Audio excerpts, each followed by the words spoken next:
మాట్లాడిన మాటలు నేను అన్నోన్లీ అన్నా, అనకపోతే లేదు. నన్ను ఎవరన్నా అంటే వాడిని నేను అన్నా, అనకపోతే లేదు. రైట్. అధ్యక్ష, గౌరవనీయులు తొలగించేసి బట్టి విక్రమార్క గారు చెప్పిన దాన్నే చెప్తూ అబద్ధాలని చెప్పే ప్రయత్నం చేశారు. బట్టి విక్రమార్క గారు మాట్లాడుతూ ఫామ్ వినాలి సార్.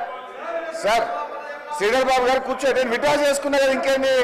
దొంగ అనే పదాన్ని ఎక్స్ప్లెయిన్ చేయండి, యూజ్లెస్ ఫెలో అనే పదాన్ని ఎక్స్ప్లెయిన్ చేయండి, నాకు ఇబ్బంది లేదు. దాన్ని ఆస్ దెమ్ టు సిట్ డౌన్.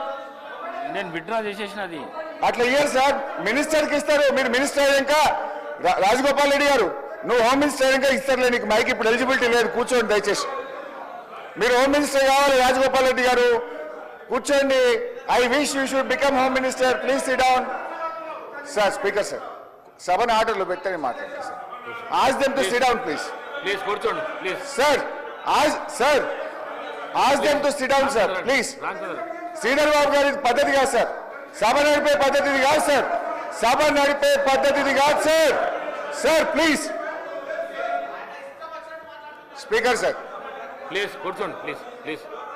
అయితే ఈరోజు చాలా ముఖ్యమైన అంశం మీద సభలో చర్చ జరుగుతుంది. గౌరవ ఉప ముఖ్యమంత్రి గారు బట్టి విక్రమార్క గారు మాట్లాడుతూ కొన్ని అంశాలు సభ దృష్టికి తెచ్చారు. గత ప్రభుత్వం ఫామ్ మెకనైజేషన్కి ₹1 ఖర్చు పెట్టలేదన్నారు, అబద్ధం. డ్రిప్ స్ప్రింక్లర్స్కు ₹1 ఖర్చు పెట్టలేదన్నారు, శుద్ధ అబద్ధం. రైతులకు ఇన్సూరెన్స్ డబ్బులు కట్టలేదన్నారు, పచ్చి అబద్ధం. అదేవిధంగా మెస్ ఛార్జీలు పెంచలేదు అని చెప్పారు, అది ఇంకా పెద్ద అబద్ధం. అధ్యక్ష, ఆస్తులు అమ్మలేదు అని చెప్పారు. అధ్యక్ష హరీష్ రావు గారు ఒక్క నిమిషం.